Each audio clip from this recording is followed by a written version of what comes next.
agradecendo a participação de todos e com muito carinho enviando a nossa energia de gratidão ao Dr. Anselmo, toda a sua equipe. Estão trabalhando demais por esse quase 2 anos. É grandioso o trabalho dos amigos da espiritualidade, de todas as casas, de todos os segmentos. Eu trabalho do lado de lá, eles trabalham todos juntos, em nome de Deus. Mas a equipe encarnada, a equipe física do União Espírita Luz Divina, também está trabalhando muito nas campanhas e nas doações que eles estão recebendo, doando para vários grupos, para a ONG Irmãos de Rua, para o CELA e também para um grupo de refugiados.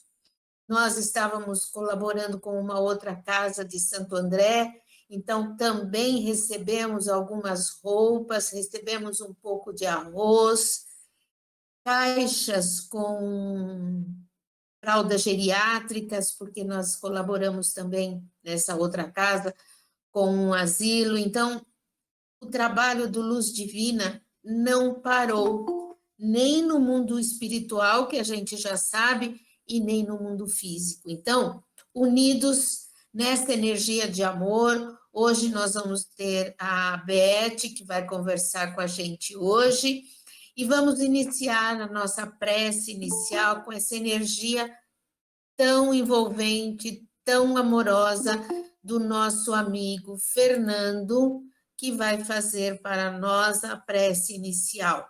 É com você, amigo. Olá, boa noite a todos. É muito bom realmente sempre participar com vocês. Desejo a todo mundo, né, uma noite proveitosa aí de muita troca e os corações abertos aí para receber a palestra da Beth, tá bom?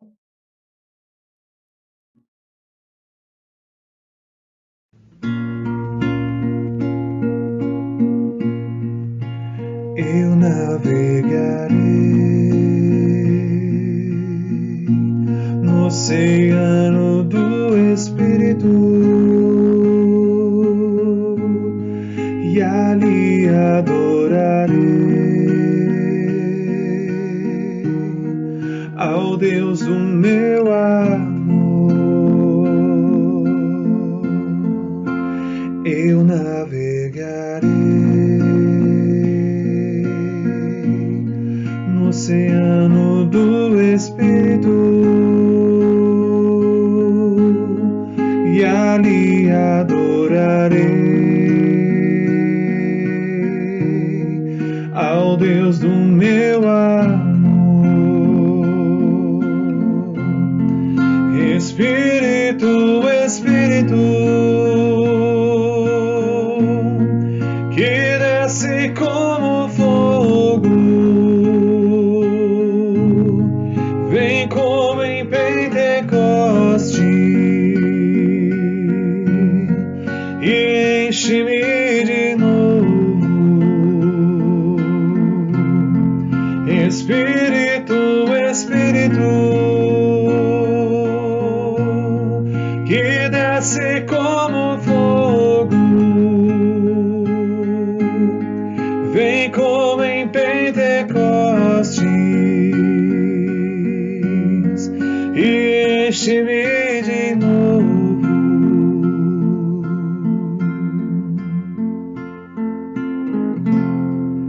Eu adorarei ao Deus da minha vida, que me compreendeu sem nenhuma explicação.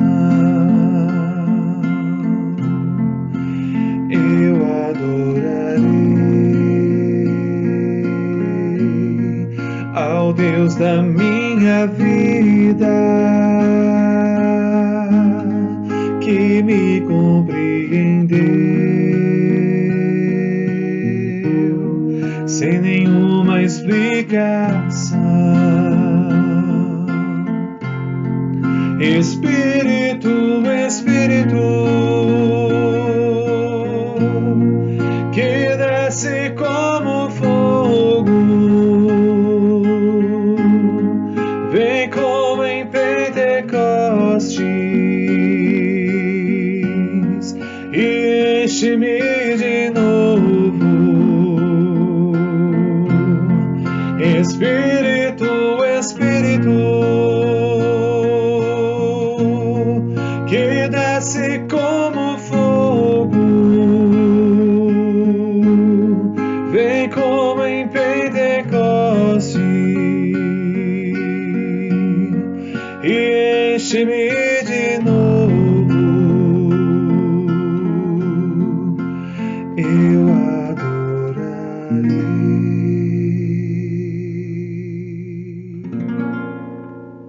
Gratidão, meu amigo. Mais uma música envolvente.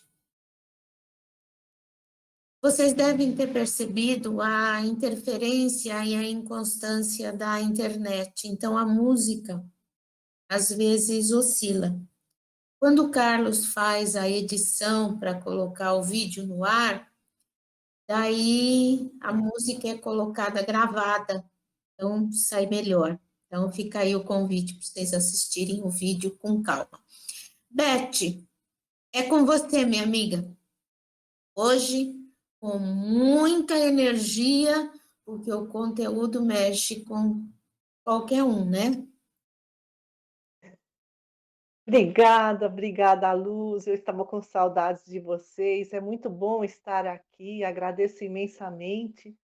Então, o tema que nós vamos abordar é Lei de Justiça, Amor e Caridade.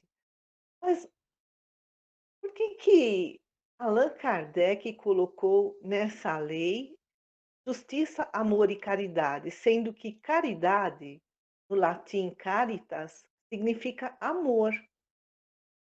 Por que Allan Kardec colocou amor e caridade, né, nessa expressão, sendo que em latim são sinônimos? É que no grego há diferentes tipos de amor, há palavras diferentes para os diferentes tipos de amor. Então tem para os gregos, né, para a língua grega, o eros, que é a paixão, é um amor epitelial. Tem o storge, que é o amor voltado à família. O phileo, né? Não é filho, é phileo, voltado aos amigos, à amizade. Aí, daí que advém a palavra filantropia, que significa caridade, é o amor caridade. E o ágape é o amor divino, o amor a Deus, o amor de Deus para nós, de Jesus para nós, que não exige retribuição. Então, aqui nessa expressão, justiça, amor e caridade, Allan Kardec coloca, né? Justiça, o amor, nossa relação com Deus, e a caridade, nossa relação com o próximo. Mas qual é o conceito de justiça? Lá no século V antes de Cristo, né? 2500 anos, Platão entendia que justiça é harmonia social. Aí o discípulo dele, Aristóteles, questionava: se essa harmonia, esse equilíbrio social for rompido, o que acontece? Aí diz Aristóteles: é preciso a intervenção da justiça humana. Haveria uma justiça retributiva. Então, a lei humana retribuiria ao faltoso a pena que lhe converia. Então, para Aristóteles, a justiça seria tratar igualmente os iguais e desigualmente os desiguais, na medida da própria desigualdade. Confuso, né? Mas isso significa assim, buscar a equidade, que é a igualdade de direitos. Então, se a pessoa desequilibrou a sociedade, ela também deveria sofrer algum desequilíbrio, que é a pena. Mas também nós nos perguntamos o que é tratar igualmente ou desigualmente? Fica meio que subjetivo. Aí passou o tempo, no ano 1780 antes de Cristo, surgiu o código do rei Hammurabi, o rei da Babilônia, é a lei de Italião, olho por olho, dente por dente. Então, a a justiça retributiva seria igual essa de Aristóteles: matou, então também deve ser morto. Paga-se o bem com o bem, o mal com o mal. Mas aí também fica a questão: o que é o bem? O que é o mal? O tempo foi passando. Já no século XIII depois de Cristo, o grande filósofo e teólogo da escolástica da Idade Média, Tomás de Aquino, ele dizia que justiça é dar a cada um o que é seu. Mas também é um conceito subjetivo, porque cada pessoa tem uma ideia diferente do que lhe é seu.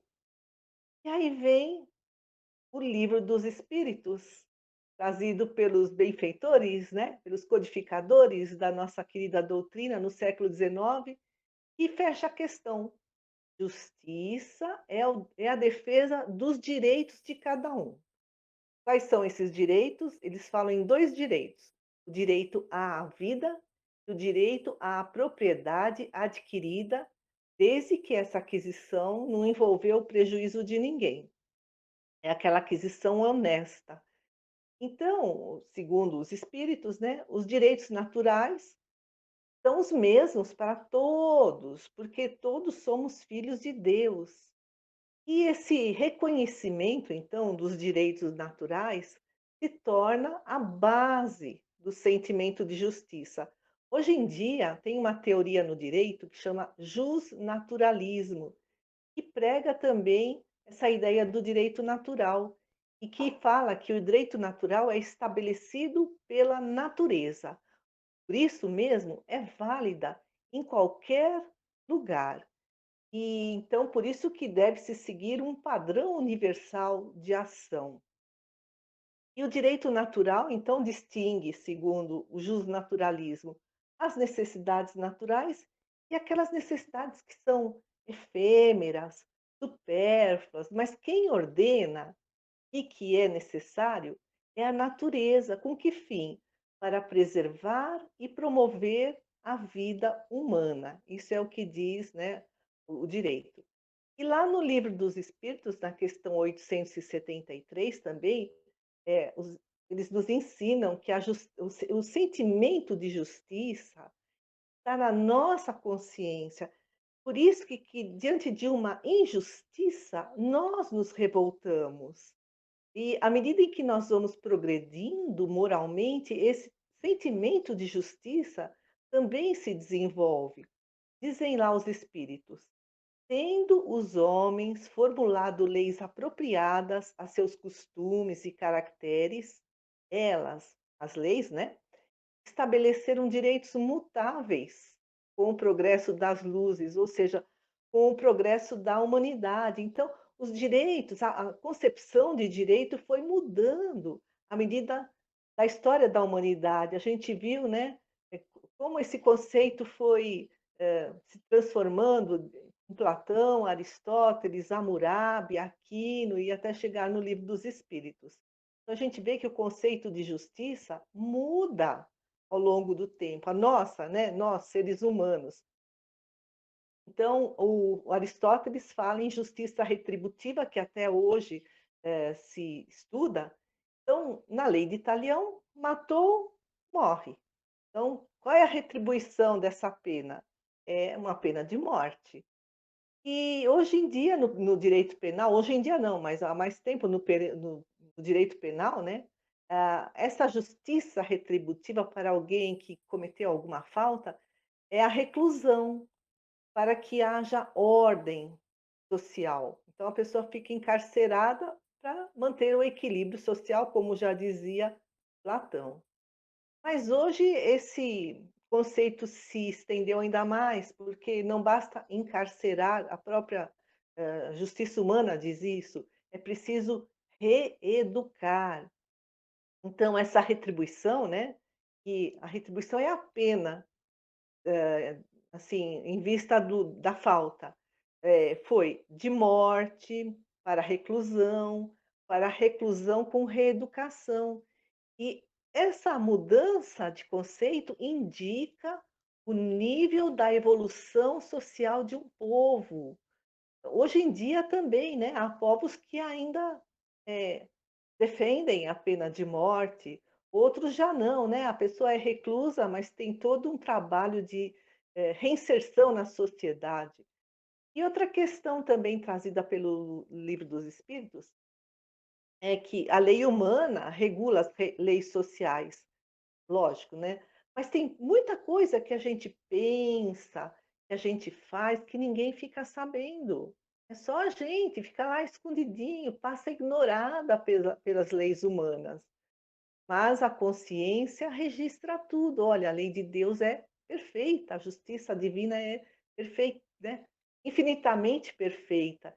Por isso que lá no Livro dos Espíritos, na questão 876, eles nos dizem que Deus não podia haver dado um guia mais seguro para nós em relação ao conceito de justiça do que a nossa própria consciência. Então, nós temos um senso de justiça, está na nossa consciência. É uma sementinha que vai se desenvolvendo à medida em que evoluímos. Mas aí muitos dirão assim, né, que nem sempre seguimos o que diz a nossa consciência. Por que isso? E nós ainda estamos no estágio evolutivo, né, pequeno, e nós misturamos justiça e paixão. Paixão, assim, no sentido de orgulho, egoísmo, personalismo, e vamos atrás, né, do que achamos que é nosso, que temos direito, ainda é esse egoísmo. Mas direito e justiça deveriam ser sinônimos perfeitos, e um dia serão, quando a humanidade já estiver mais evoluída. Mas aqui na Terra ainda não, né? Nem sempre andam juntas. A gente até lá os espíritos dizem que a justiça humana favorece ricos e poderosos. Então há muitos privilégios. Privilégio vai na contramão da equidade, né? Que é tratar a todos iguais, defender os direitos de todos. Então, dizem os espíritos, a justiça humana favorece ricos e poderosos em detrimento dos pobres e fracos. Isso é que significa iniquidade, né? E é a não equidade, iniquidade, a pessoa iníqua, a iniquidade é contrária à equidade, o respeito à igualdade de direitos. Então, esse sentimento, esse conceito de justiça evolui à medida em que a sociedade também evolui, os povos evoluem. Sentimento de justiça também se desenvolve à medida em que evoluímos. Por quê? Tanto na evolução intelectual, na aquisição de conhecimentos, como na evolução moral. Então, como é que acontece isso? Primeiro, nós aplicamos o que achamos justos a nós, eh, ao que nos convém.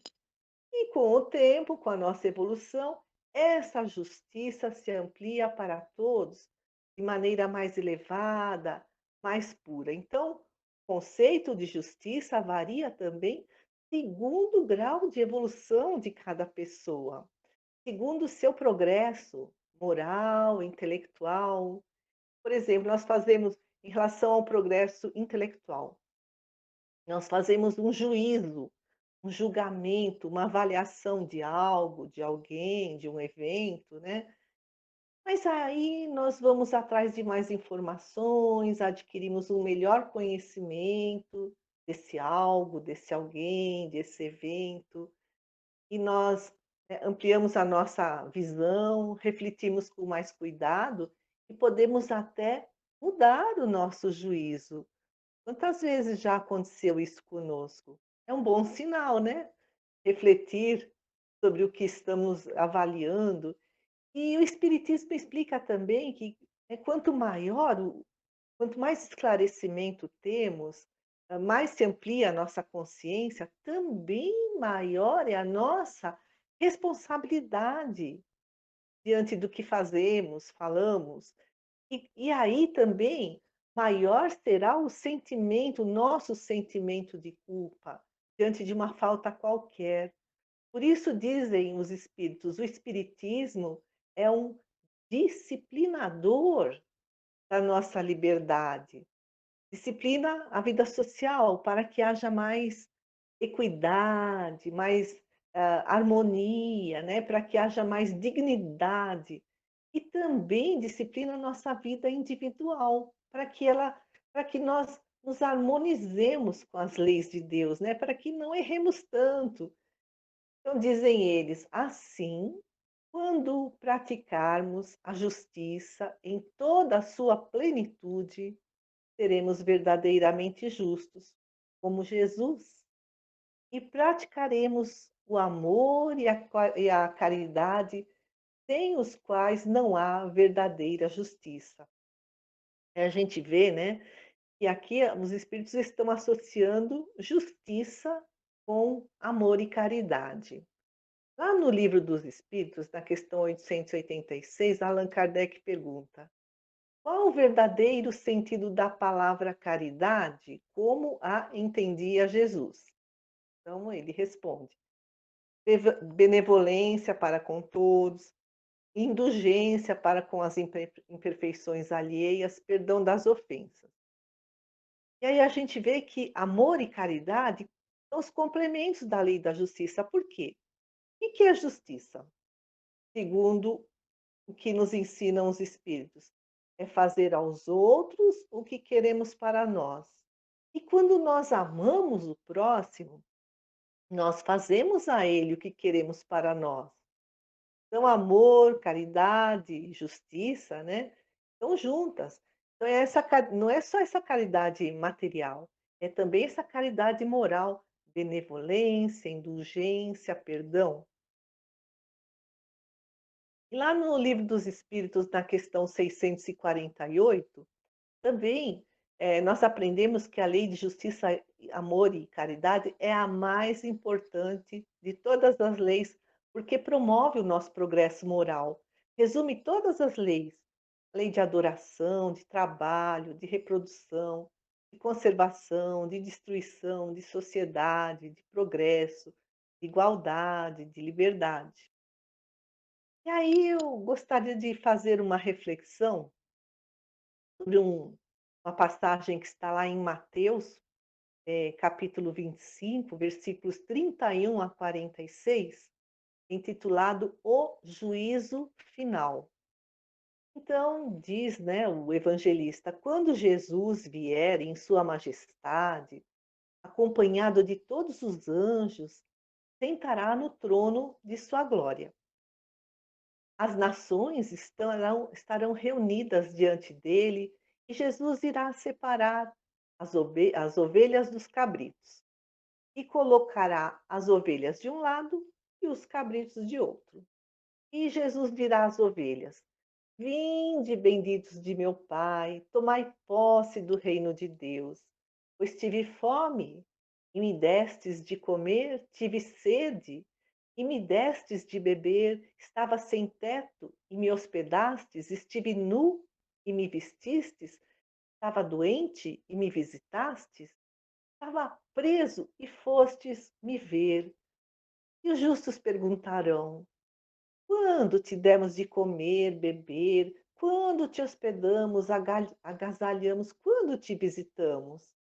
E Jesus responde: todas as vezes em que assististes a um dos mais pequenos dos meus irmãos, foi a mim que o fizestes. E Jesus fala, né? Os justos irão para a vida eterna. E os cabritos, os injustos, irão para o suplício eterno, porque não foram justos e nem caridosos com os necessitados. Então, né, nessa passagem, em que se baseou o veredito de Jesus? Veredito é a decisão de um julgamento, na prestação ou não da assistência. Quando Jesus disse também: tive fome, tive sede, careci de teto, estive nu, estava doente, preso. ele, Jesus, se coloca na situação do necessitado. Isso é empatia, colocar-se no lugar daquele que sofre. Está nos ensinando também a sermos empáticos, e a empatia estimula o sentimento de compaixão. Jesus não se refere somente à assistência material, porque as pessoas têm fome e sede também de atenção, de carinho, de compreensão, de amor. Então é o que Jesus disse, né? A caridade é benevolência, indulgência, perdão, que é a base da harmonia entre os homens, para que haja uma sociedade mais justa, mais fraterna. A gente pode ver lá em Obras Póstumas de Allan Kardec, num capítulo chamado Liberdade, Igualdade, Fraternidade. Então, nesse livro, Jesus não, Kardec fala, né, sobre cada um desses conceitos. É que ele fala que essas três condições, liberdade, igualdade e fraternidade, é que nos levarão ao mais absoluto progresso, né, da nossa humanidade. Mas aqui nós vamos trazer só o conceito que ele trabalhou de fraternidade, diz Kardec. A fraternidade resume todos os nossos deveres com o próximo: devotamento, abnegação, tolerância, benevolência, indulgência. Diz ele, numa sociedade fraterna, não há privilégios e direitos excepcionais. Por isso mesmo, não há miséria, não há injustiça social, não há exploração. Frater significa irmão em latim. Então, fraternidade é fazer aos outros o que queremos para nós. E todos somos irmãos uns dos outros, todos somos filhos do mesmo Pai Celestial. É que nem fazer aos outros o que queremos para nós, a gente lembra dos três mosqueteiros, né?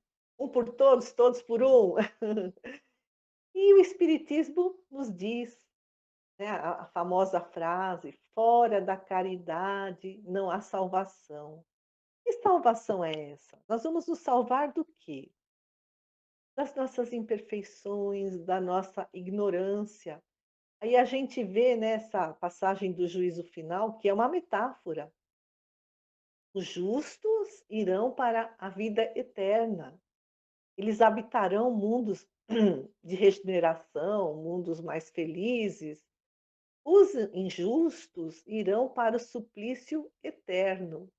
Mas aí também é só uma metáfora, é eterno esse suplício enquanto esses injustos não se libertarem das suas mazelas morais. Então, Jesus associa, né, também, né, nessa passagem do juízo final, que está transcrita lá no Evangelho, Jesus associa justiça, caridade e salvação. E todos nos salvaremos, mais cedo ou mais tarde, ou por uma escolha inteligente, né, exercitando o amor, a caridade, ou então não, né? Seremos empurrados pela dor. E o apóstolo Paulo também, lá no Evangelho segundo o Espiritismo, no capítulo 15, item 10, ele nos ensina que, nessa máxima, fora da caridade não há salvação, tá? Todo o destino dos homens na terra e no céu. Na terra, porque haverá paz. E no céu, porque esses justos habitarão planos espirituais mais felizes. Mas, diz Paulo de Tarso, lá no Evangelho segundo o Espiritismo, não basta não fazer o mal. Isso é inércia, isso é ficar despreocupado. Não, fazer o bem exige força de vontade. E a caridade, então, é a própria essência do amor ao próximo. Quando Jesus diz, né, amar ao próximo como a si mesmo, fazer aos outros o que queremos que os outros nos façam. Essa frase de Jesus, essa máxima de Jesus, resume todos os nossos deveres para com o próximo. Voltando a Paulo de Tarso, lá no Evangelho segundo o Espiritismo, ele diz que quando os homens adotarem a lei de justiça, amor e caridade como regra de conduta e base de suas instituições, as instituições são feitas por homens, né? Homens e mulheres. Então, quando os homens adotarem a lei de justiça, amor e caridade como regra de conduta e base de suas instituições, compreenderão a verdadeira fraternidade e farão que entre eles reine a paz e a justiça.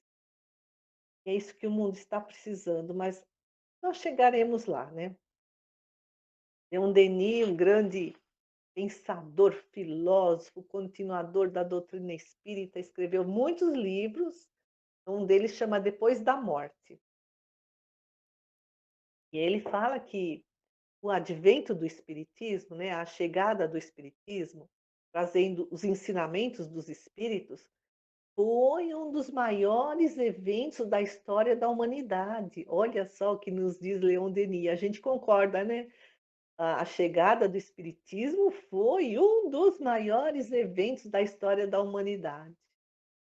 E Leon Denis fala, né, no tempo de Jesus, passados já 2000 anos, na época que Leon Denis escreveu, tinha passado 19 séculos, porque ele viveu no fim do século XIX, começo do século XX, né? Então ele diz que no tempo de Jesus o paganismo estava ruindo, a adoração, né, a vários deuses, a sociedade estava corrompida.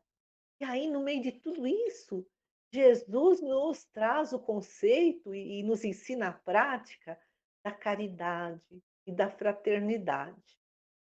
E aí diz Leon Denis, e no século XIX, a sociedade estava petrificada por interesses materiais. Então, no século XIX, muitas pessoas descrentes dos dogmas religiosos, né, que se chocavam com tantas descobertas que apareciam, a teoria da evolução das espécies de Darwin, a descoberta dos dinossauros, né, fósseis, os movimentos dos astros. Então, tudo isso vinha se chocar com o dogmatismo da igreja do século XIX. E aí as pessoas acabaram se desviando para o materialismo, o niilismo. Eu não acredito nessas fantasias da Bíblia que o mundo foi criado em 6 dias, que a Terra tem 4.000 anos, né? 6.000 anos, que foi criada no ano 4.000 antes de Cristo, que existia uma família chamada Adão e Eva, Caim, Abel, e que deu origem a toda a Terra. Então, essas pessoas passaram, principalmente os mais intelectualizados, a se tornarem céticos, materialistas. E aí Leon Denis fala, né, essa sociedade do século XIX, que estava petrificada pelos interesses materiais, viu surgir o espiritismo. Diz ele, uma filosofia racional, trazendo em si os germes de uma transformação social. Então, uma filosofia racional, porque o espiritismo surgiu como ciência. Allan Kardec, professor Rivail, né, começou a observar o movimento das mesas girantes, a tipologia, né, os barulhos. Quando de início eram espíritos não tão evoluídos que vieram chamar a atenção dos encarnados, depois vieram espíritos de uma evolução maior que, através dos médiuns, trouxeram todo um corpo de doutrina, princípios da doutrina espírita. Deus é único, nossa alma é imortal, reencarnamos e desencarnamos constantemente, evoluindo sempre, uma comunicação do plano espiritual com o plano da matéria. Então, é uma filosofia racional que nasceu com a observação metodológica da ciência. E aí Leon Denis fala que o espiritismo, né, vai possibilitar uma transformação social, porque vem oferecer uma base sólida à fé, uma fé raciocinada e uma sanção. O que é sanção? É a recompensa à moral. Então, plantar e colher, as pessoas que fazem o bem, recebem o bem, né?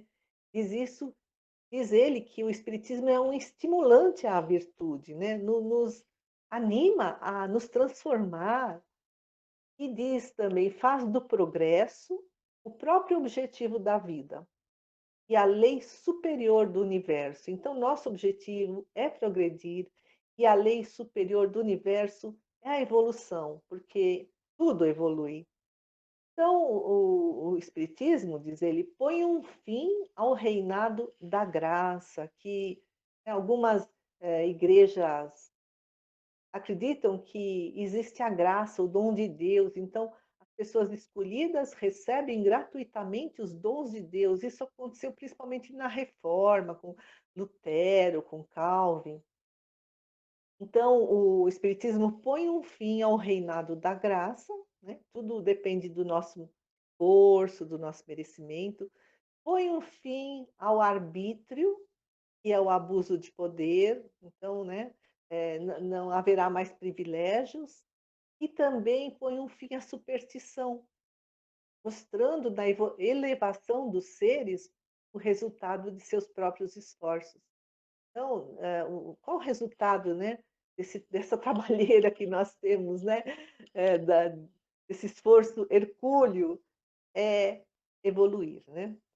Então, mostra, né, o Espiritismo também que é preciso dar um golpe no nosso orgulho, no nosso egoísmo, para que haja igualdade absoluta entre todos nós, para que haja solidariedade entre todos nós, para que essa lei de justiça, amor e caridade possa vigorar plenamente. E aí, finalizando, eu gostaria de trazer assim uma reflexão de um texto de Emmanuel, psicografia do Chico Xavier, está no livro Caridade, e esse capítulo chama Caridade e Esperança. Diz Emmanuel: lembremos da esperança para que nossa caridade não seja incompleta. Ao faminto, não basta dar o pão, é preciso uma palavra carinhosa, uma palavra fraterna, para que ele restaure as suas próprias energias. Ao morador de rua também, não é só dar a roupa, é agasalhá-lo com o nosso sorriso espontâneo para que ele se reerga e possa seguir adiante, revigorado, mais tranquilo. Diz Emmanuel, não esqueçamos que Deus tem infinita paciência conosco, então nós também precisamos ter muita paciência para com os outros.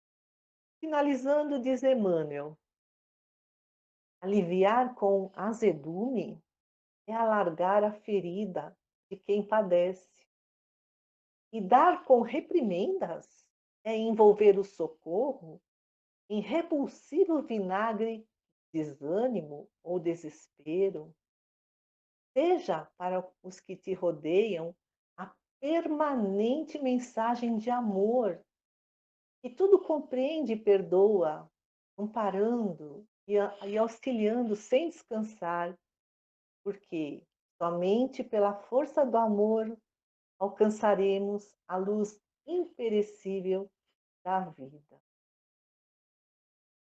Obrigada pela atenção, amigos queridos. Beth, gratidão por esse passear pela história da humanidade. Mas a gente vai fazer o nosso intervalo musical com o Fernando e a gente volta a conversar. Fernando? Vamos lá.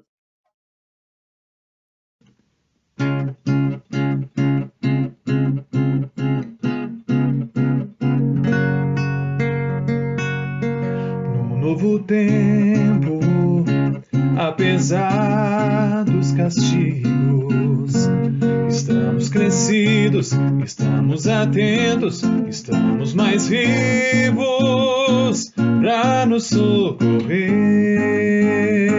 para nos socorrer, para nos socorrer. No novo tempo, apesar dos perigos, da força mais bruta, da noite que assusta, estamos na luta pra sobreviver, pra sobreviver, pra sobreviver, pra que nossa esperança seja mais que vingança, seja sempre um caminho que se deixa de herança.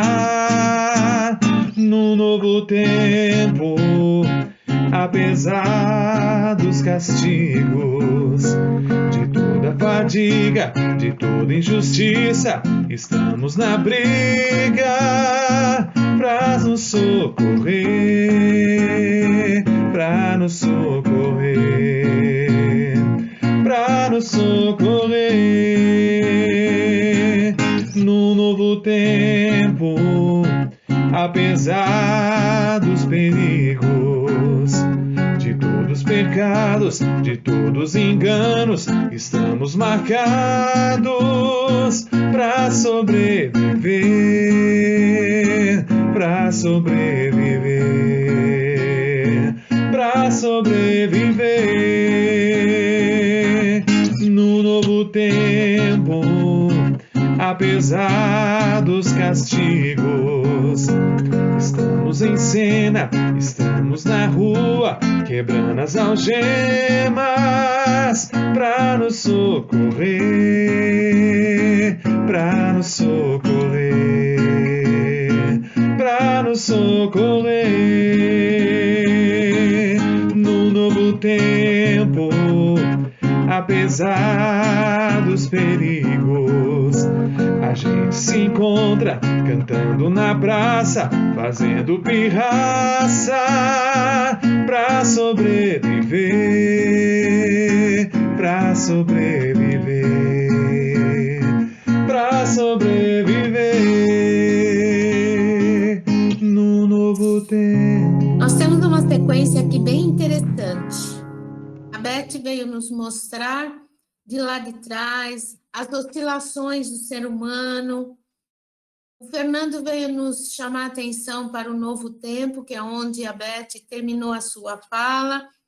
Mas algumas pessoas pensam e dizem, mas nós não estamos vivendo isso. Muitas pessoas são maldosas, muitas pessoas são egoístas, mas a Beth acabou de mostrar para a gente a oscilação. E como espíritos reencarnantes, cada um de nós está num estágio. Essa música vem mostrar exatamente o ensinamento que há algum tempo estamos recebendo e que estamos no meio do turbilhão, que é o processo de regeneração. Nós vamos ver tudo isso que a Beth colocou e que o Fernando nos trouxe nessa letra, nessa encarnação. O que você acha, Beth? Ai, meio difícil, né? Ai, tem que avançar muito. Lógico, aqueles que buscam praticar os ensinamentos de Jesus vão chegar antes, né? Mas uma encarnação é muito pouco tempo, né? Mas é assim, né? Estamos caminhando, né? A meta é essa, o objetivo é esse, o final da estrada, né, do sofrimento também é esse, né? E eu entendo que o importante é estarmos atentos, para que a gente consiga fazer o nosso melhor agora. Jesus, ele ensinou através do exemplo. Então, vamos prestar atenção qual está sendo a minha melhor atitude para colocar em prática a letra dessa música de um novo tempo. Nós temos, falando em tempo, nós temos um pequeno tempo para alguém abrir o microfone e falar alguma coisa. Quem gostaria?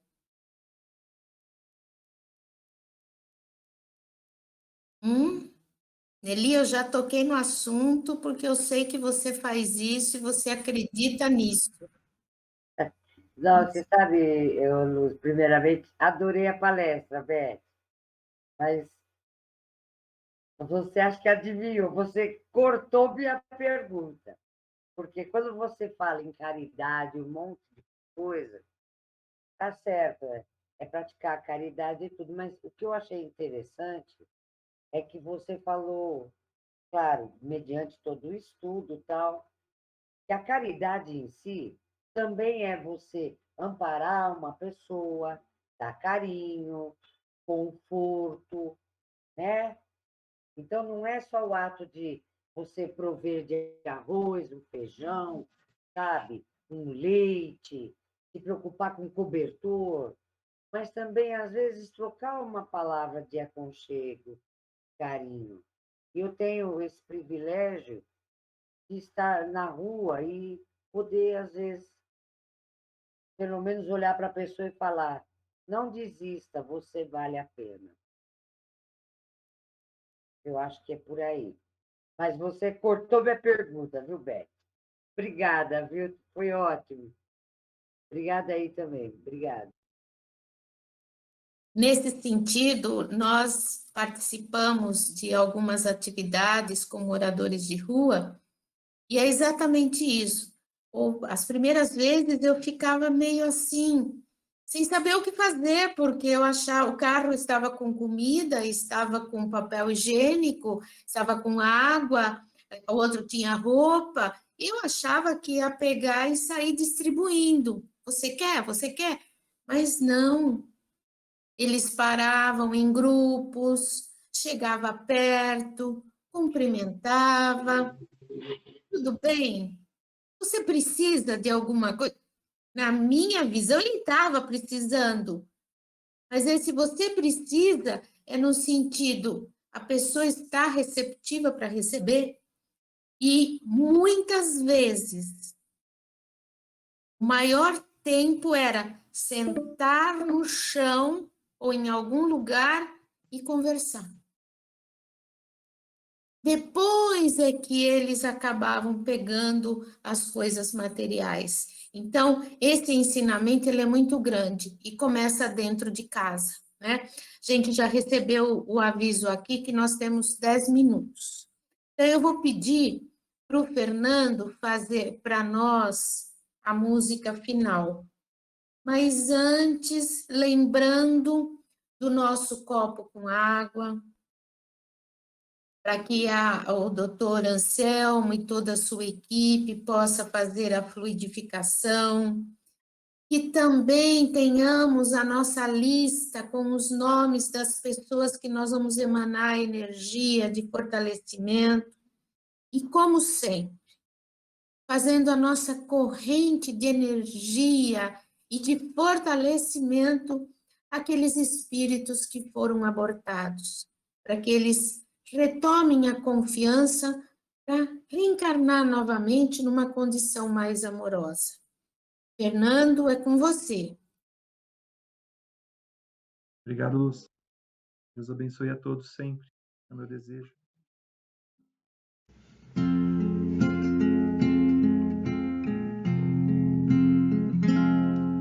Senhor, eu sei que tu me sondas, sei também que me conheces. Se me assento ou me levanto, conheces meus pensamentos. Quer deitado ou quer andando, sabes todos os meus passos, e antes que haja em mim palavras, sei que em mim tudo me conheces. Senhor, eu sei que tu me sondas. Senhor, eu sei que tu me sondas.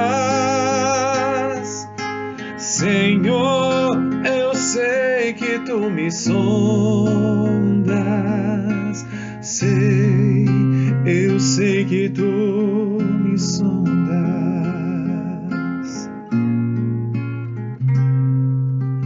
Deus, tu me cercaste em volta, tuas mãos em mim repousam. Tal ciência grandiosa, não alcanço de ir tão alta. Se eu subo até o céu, sei que ali também te encontro. Se no abismo está minha alma, sei que ali também me amas. Senhor, eu sei que tu me sondas. Senhor, eu sei que tu me sondas. Senhor, eu sei que tu me sondas. Eu sei que tu me sondas. Senhor, eu sei que tu me sondas. Senhor, eu sei que tu me sondas. Senhor, eu sei que tu me sondas. Eu sei que tu me sondas. Eu sei que tu me sondas. Eu sei que tu me sondas.